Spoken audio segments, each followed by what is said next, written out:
Hello student, तो आज का टॉपिक है डिराइव डाटा टाइप। और डिराइव डाटा टाइप से पहले हम लोग यानी कि इससे पहले वाले वीडियो में हम लोग डाटा टाइप का सबसे पहला टाइप यानी कि फंडामेंटल डाटा टाइप के बारे में पढ़े थे। साथ ही साथ उसके टाइप के बारे में समझे थे। तो उसके कितने टाइप थे? तो टोटल 5। कौन कौन से? तो int data type, char data type, float data type, double data type और वॉइड डाटा टाइप। तो इन सभी के बारे में हम लोग पढ़ चुके थे। तो आज का टॉपिक है यानी डाटा टाइप का दूसरा टाइप डिराइव्ड डाटा टाइप। तो चलिए सबसे पहले हम इसका डेफिनेशन देखते हैं। क्या लिखा हुआ है?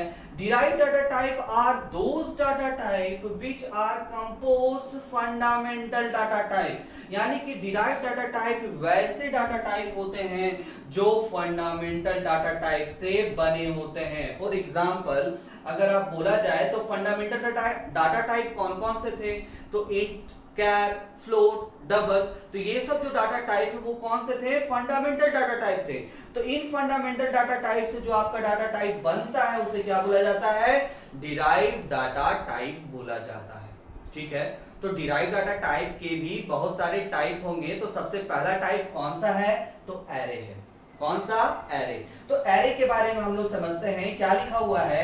Array refer to a name list of a finite number n of similar data element. यानी कि एरे में आपका जितना भी डाटा होगा वो सारा का सारा क्या होगा? सिमिलर होगा। यानी इंटीजर है तो सारा इंटीजर है, फ्लोट है तो सारा फ्लोट है, कैर है तो सारा कैर है।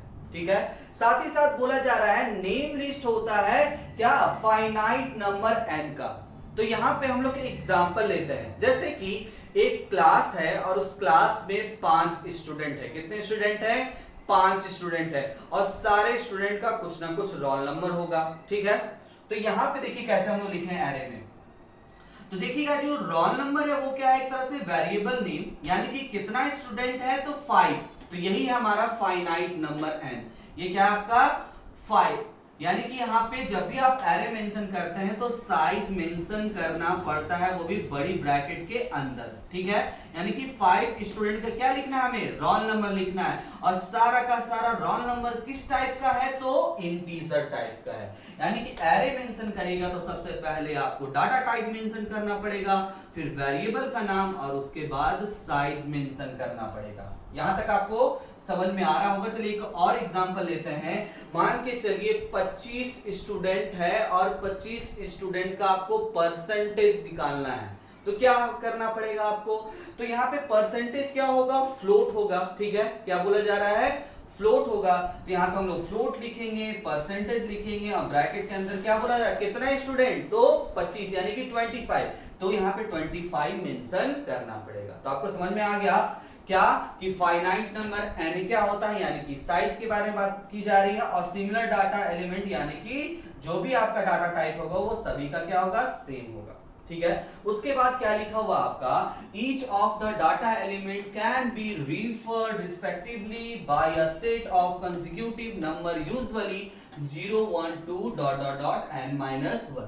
तो चलिए इसे हम सिंपल भाषा में समझाते हैं कि जैसा हम यहाँ पे मेंशन किए थे इंट रोल ब्रैकेट के अंदर क्या लिखे हैं? 5। यानी कि साइज क्या है? 5। तो आपके कंप्यूटर मेमोरी में कितना बॉक्सेस बनेगा? 5। 1 2 3 4 5 और सभी का क्या होगा? मेमोरी एड्रेस जो नीचे लिखा हुआ है ना, 1024 1026 1028 1030 1032, ये सब सारे के सारे क्या है? मेमोरी एड्रेस है। क्या है? Memory address. अब समझिए यहां पे हम लोग दो का गैप क्यों किए हैं? क्योंकि सारा का सारा क्या है आपका? इंटीजर है। क्या है? इंटीजर है। तो इंटीजर कितना बाइट मेमोरी कवर करता है? तो 2 बाइट। देखिएगा 1024 के बाद 1026। ठीक है, लेकिन यहाँ पे तो आपको समझ में आ गया ये तो आपका मेमोरी एड्रेस है। लेकिन बोला जा रहा था ना कंसेक्यूटिव नंबर यूजुअली 0 1 2 n-1। यानी कि एरे का जो इंडेक्स होता है वो स्टार्ट कहां से करता है? 0 से। कहां से? 0 से स्टार्ट करता है और n-1। तो n-1 यानी कि टोटल साइज कितना था? 5। 5 में से 1 घटा दीजिए, कितना हो जाएगा? यानी n आपका क्या है? 5। तो 1 घटा दीजिए, कितना हो गया? 4। यानी कि जो भी आपका साइज होता है उससे 1 कम। ठीक है, क्या बोला गया, स्टार्टिंग 0 से जो भी आपका साइज है उससे एक कम, ये सब सारा का सारा क्या है आपका इंडेक्स। और ये आपका क्या होता है, बोला जा रहा है जो भी होगा वो लगातार, यानी कि 0 के बाद 1, 1 के बाद 2, 2 के बाद 3, 3 के बाद 4। तो ये ऊपर वाला क्या है, इंडेक्स। और इसके अंदर हम लोग क्या डाल सकते हैं, रोल नंबर डाल सकते हैं, यानी कि रोल नंबर वैल्यू डाल सकते हैं, जैसे 163, 164, 165, ये सब सारे के सारे क्या है, वैल्यू हैं। और नीचे वाला हम आपको क्या बताए थे, ये मेमोरी एड्रेस है। तो समझ में आ गया होगा एरे क्या होता है, एरे को मेंशन किस तरह से किया जाता है। इसमें इंडेक्स क्या होता है, 0 से स्टार्ट होगा और n-1। और ये क्वेश्चन भी पूछा जाता है कि एरे का इंडेक्स स्टार्ट कहां से होता है, तो 0 से, और इंडेक्स एंड कहां पे होता है, तो n-1। क्या बोलिएगा, n-1।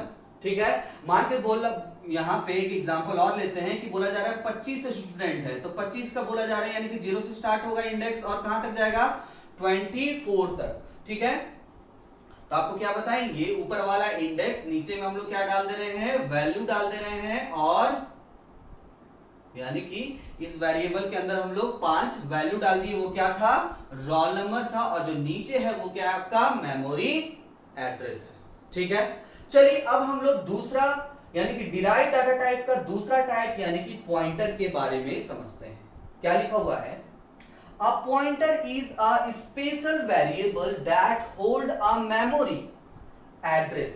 यानी कि पॉइंटर एक तरह का स्पेशल वेरिएबल होता है जो कि होल्ड करता है क्या, मेमोरी एड्रेस। क्या बोला जा रहा है, फिर से समझिए, मेमोरी एड्रेस को होल्ड कर रहा है पॉइंटर। ठीक है, अब इसका एग्जांपल के तौर पे हम लोग समझते हैं, जैसे हम लोग ऊपर समझे थे कि एक बॉक्स है, ठीक है, अलग अलग। ठीक है, तो एक जो बॉक्स है इसका वेरिएबल नाम क्या है, ptr। क्या नाम है, ptr। और जो दूसरा बॉक्स है उसका नाम क्या है, add।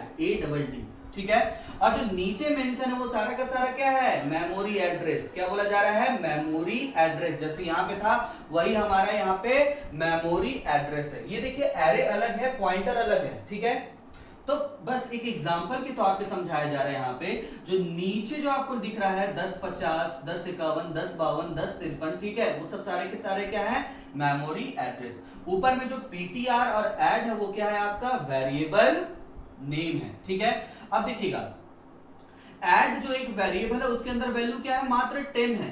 क्या है, 10 है। समझ में आया, ऐड है एक वेरिएबल नेम जिसके अंदर वैल्यू क्या स्टोर है, 10 है। लेकिन जब बात करते हैं ptr का, तो उसके अंदर क्या वैल्यू है हमारा, तो एड्रेस, मेमोरी एड्रेस। क्या है, मेमोरी एड्रेस है। यानी कि ptr एक ऐसा स्पेशल वेरिएबल है जिसके अंदर आपका मेमोरी एड्रेस क्या है, स्टोर है।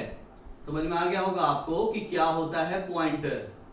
ठीक है, यानी कि पॉइंटर एक ऐसा स्पेशल वेरिएबल होता है जिसके अंदर आपका क्या स्टोर होता है, क्या होल्ड करता है, तो मेमोरी एड्रेस होल्ड करता है। तो किसका ये मेमोरी है, तो एड्रेस है, तो ऐड का ये आपका मेमोरी एड्रेस है। तो यहाँ जो ptr है वो क्या है आपका पॉइंटर वेरिएबल है। तो इसे क्या, किस तरह से डिनोट किया जाता है, देखिएगा, एस्ट्रिक और ptr। ठीक है, तो ये अभी हम लोग जो समझे एरे और पॉइंटर, ये क्या है, अभी हम लोग सिर्फ और सिर्फ डेफिनेशन समझे, क्योंकि आगे जाकर के ये एक आपका चैप्टर बनता है। तो हम लोग जब एरे और पॉइंटर को पढ़ेंगे तो और भी अच्छी तरह से समझेंगे।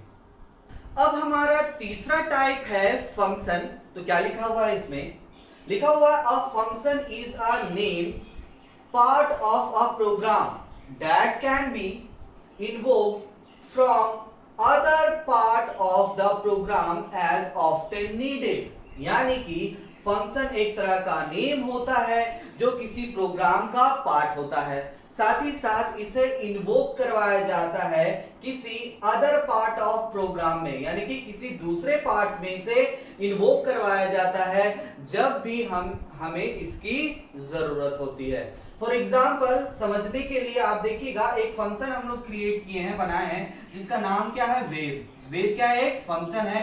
और इसके आगे हम लोग क्या किए हैं, एक डाटा टाइप यानी कि वॉइड मेंशन किए।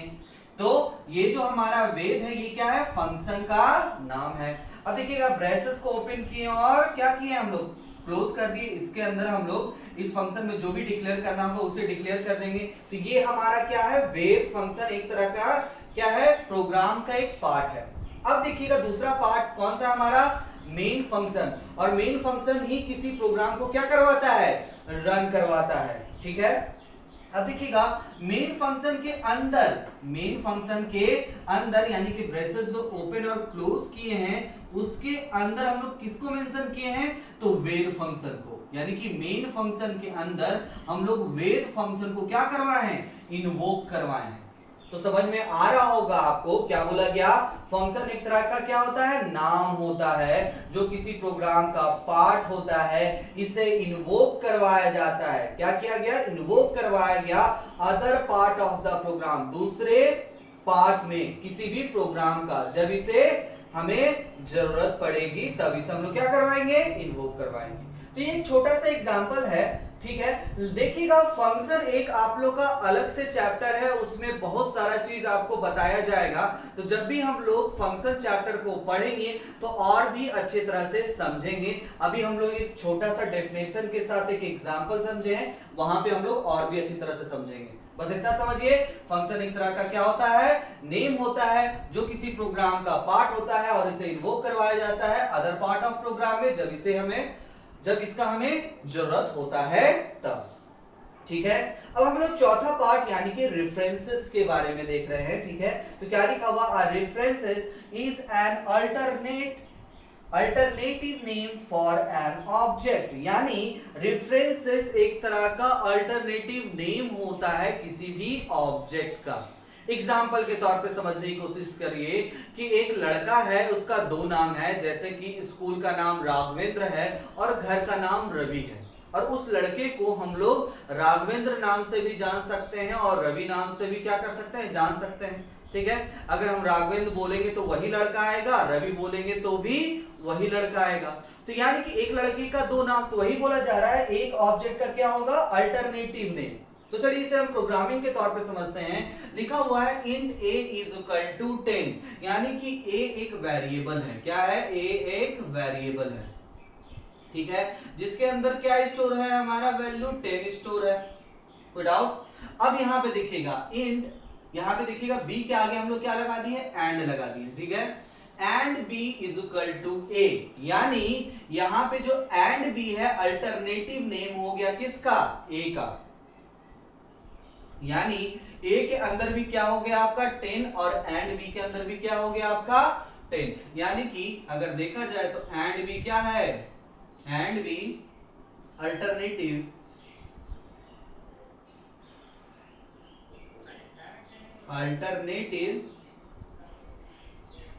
Name of a।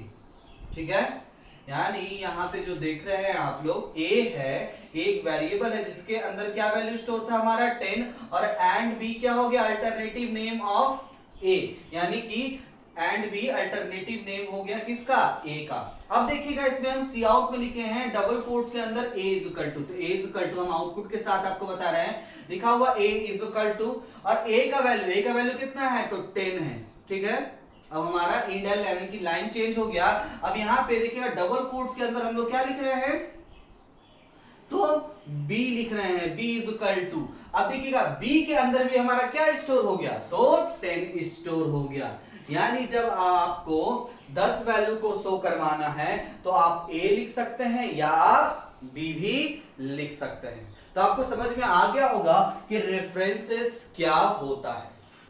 तो रेफरेंस को हम लोग और भी अच्छी तरह से समझते हैं एक एग्जांपल के तौर पे। क्या लिखा हुआ है, int a is equal to 10, जैसे भी हम लोग समझे थे इसे एक बार और समझ ले रहे हैं। क्या लिखा हुआ है, int a is equal to 10, यानी कि कंप्यूटर के मेमोरी में एक वेरिएबल है और उस वेरिएबल का नाम क्या है a, और उसके अंदर का वैल्यू क्या है 10 है। ठीक है, एक मेमोरी मिला है कंप्यूटर में a वेरिएबल को जिसका वैल्यू क्या है आपका 10 है। ठीक है, अब देखिएगा नेक्स्ट लाइन में लिखा हुआ है int and b is equal to a, तो यहां पे and b क्या है, रेफरेंस है किसका, तो a का। and b क्या है, रेफरेंस है किसका, तो a का। यानी यहां पे जो a वेरिएबल के लिए जो आपको मेमोरी मिला था वही मेमोरी किसको मिलेगा, b को। किसको मिलेगा, b को। यहां पे and b रेफरेंस है किसका, तो a का। ये क्या है आपका रेफरेंस है, किसका, तो ए का। तो यहां पे ए और बी दोनों का वैल्यू क्या है, 10 है। साथ ही साथ इसको अगर मेमोरी मिलेगा तो दोनों को क्या मिल रहा है, सेम मिल रहा है। अगर मान के चलिए, अगर हम यहां पे b इज इक्वल टू क्या लिख देते हैं, 20 लिख देते हैं, ठीक है। यानी कि अब b का वैल्यू क्या हो जाएगा, चेंज हो जाएगा। 10 की जगह पे क्या हो जाएगा, 20 हो गया, ठीक है। तो यहां पे देखिएगा हम b का वैल्यू चेंज किए हैं तो ऑटोमेटिक a का भी वैल्यू क्या हो जाएगा, चेंज हो जाएगा, क्योंकि दोनों का मेमोरी एक ही है, जिसकी वजह से अगर हम b का वैल्यू चेंज कर रहे हैं तो ऑटोमेटिक a का भी वैल्यू चेंज हो जाएगा। अब हमारा वैल्यू हो जाएगा a का 20 और b का भी 20 हो जाएगा। इस वजह से हम लोग क्या यूज करते हैं, रेफरेंस यूज करते हैं, ठीक है। और रेफरेंस हम लोग किस तरह से यूज कर रहे हैं, तो एंड और फिर वेरिएबल का नाम। चलिए अगर हम लोग रेफरेंस यूज नहीं करते हैं तो किस तरह से होगा, जैसे यहाँ पे लिखा हुआ है int a is equal to 10, तो कंप्यूटर के मेमोरी में क्या होगा, a वेरिएबल को एक लोकेशन मिलेगा, यानी एक मेमोरी मिलेगा जिसके अंदर वैल्यू स्टोर है, कितना, 10 है, ठीक है। अब यहाँ पे हम लोग सिर्फ नॉर्मल लिख रहे हैं int b, तो int b यानी कि b वेरिएबल को भी एक अलग मेमोरी लोकेशन मिलेगा, यानी b वेरिएबल के अंदर जो हम लोग स्टोर करवा रहे हैं इज इक्वल टू a, यानी a का वैल्यू, a का वैल्यू कितना है, 10, अभी तो 10 है ना, ठीक है। अगर हम लोग अब हम लोग क्या कर रहे हैं, b का वैल्यू क्या कर दे रहे हैं, चेंज कर दे रहे हैं।